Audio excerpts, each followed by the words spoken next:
Bien, bonsoir, chers frères et sœurs. Bonsoir, chers Tébétiens. Bonsoir, chers amis qui écoutez, qui suivez YouTube. Nous profitons de ma chaîne YouTube pour dire qu'il y a une crypto-monnaie qu'on appelle TBC. Nous faisons cette promotion, la promotion de TBC, que certainement vous ne connaissez pas, ou bien que vous connaissez déjà, ou que vous négligez, ou bien même que vous embrassez déjà. Je vous dis merci pour ceux qui l'ont déjà embrassé. Merci de continuer. Pour ceux qui ne la connaissent pas, ou bien pour ceux qui n'ont jamais entendu parler, ou bien pour ceux qui la négligent, je vous dis de vous intéresser. Oui, prenez mon contact oui, après le coup de cette broadcast, de cette diffusion, parce que cela est important que vous possédez cette crypto dans votre monnaie, dans votre portefeuille, dans votre wallet. Sinon, vous allez le regretter pour l'éternité. Cette crypto est en train de faire les merveilles en ce moment. Merci beaucoup. Merci beaucoup de m'écouter et merci. Sachez que également, en tant qu'Ignace Kwadjo formateur, en tant qu'Ignace Kwadjo promoteur, enseignant également, je développe les thèmes pour partager mon expérience avec vous. Je développe les thèmes sur YouTube qui peuvent également vous faire du bien. Et je suis en train de développer, je suis aujourd'hui dans la pédagogie. Et dans ce thème, nous avons le thème principal, c'est comment conduire la prise de contact avec les apprenants. Comment conduire la prise de contact avec les enseignants. C'est pourquoi je dis c'est au niveau de la pédagogie. Professeur ou bien enseignant et élève. Alors, chers amis, sachez que nous sommes à la troisième partie de ce thème. Comment conduire la prise de contact avec les apprenants. Nous sommes à la troisième partie. Et la troisième partie, c'est que pour aborder le premier point, le point même, le point A, le point A, c'est-à-dire que l'importance du premier contact, nous allons, comme les enseignants le savent bien, comme les enseignants le font très bien dans la préparation de leurs cours, de leurs fiches, nous allons faire une motivation et nous allons vous appeler à une motivation ou bien à un prérequis. Voilà, et ce prérequis prend maintenant la place d'une motivation pour vous, pour dire que déjà nous sommes dans l'enseignement et la motivation est toujours la bienvenue pour interpeller, pour capter l'attention des élèves. Et la motivation que nous allons vous conter tout à l'heure, c'est une petite motivation où deux ou trois élèves comme personnages vont intervenir pour une petite histoire. Merci beaucoup pour cette motivation. Je suis cette motivation. Donc, j'appelle déjà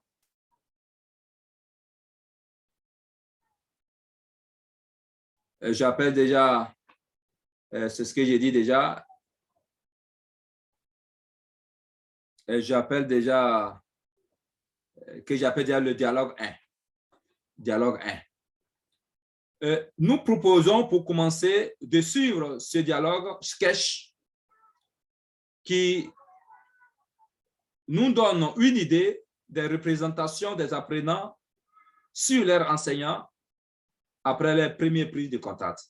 Qu'est-ce que ça veut dire? Écoutez bien, nous vous proposons pour commencer de suivre ce dialogue, ce sketch qui nous donne une idée des représentations des apprenants sur leurs enseignants après les premières prises de contact. Tout simplement, l'image que se font les enfants après la prise de contact de leurs enseignants. L'image que les élèves font des enseignants, de leurs professeurs, de leurs maîtres après la prise de contact. Voilà pourquoi d'ailleurs, cette prise de contact doit être bien négociée. Donc, j'ai dit, nous sommes au dialogue 1. Donc, dans le troisième thème, nous parlons maintenant du dialogue 1. Abel interpelle Elle dit, Abel interpelle sa camarade Sonia. Abel, et ta journée? Sonia, pas mal. Nous avons accueilli 4 professeurs différents qui ont pris contact avec nous. Abel. Et comment c'était? Sonia répond. Le professeur de philosophie avait l'air d'un brouillon. Il avait même commencé à parler de sa matière avant de nous dire son identité. Vous voyez, je reprends un peu la partie de Sonia. Le professeur de philosophie avait l'air d'un brouillon. Il avait même commencé à parler de sa matière avant de nous dire son identité. Continue. Sonia continue toujours. Il avait même commencé à parler de sa matière avant de nous dire son identité. Il écrivait partout sur le tableau. Quant à celui des mathématiques, on dirait un soldat en faction. On dirait un soldat en faction.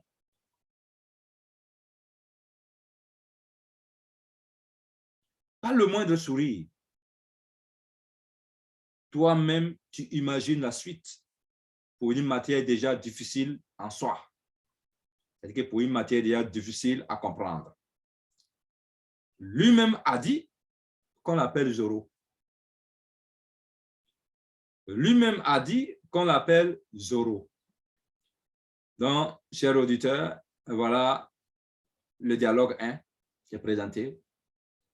Nous allons après voir le dialogue 2, la suite, et le dialogue 3, dialogue 4, oui, parce que c'est un peu long. Donc, voilà l'histoire, le début de l'histoire que j'appelle dialogue 1.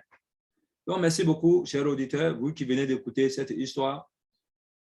Mais juste derrière cette histoire, je vous appelle à TBC, à la crypto-monnaie TBC. Si vous n'en possédez pas dans votre wallet, appelez-moi, contactez-moi pour que je puisse vous inscrire. C'est l'objectif d'ailleurs de ces broadcasts. Bonne soirée à vous, que Dieu nous bénisse. Amen, amen, amen.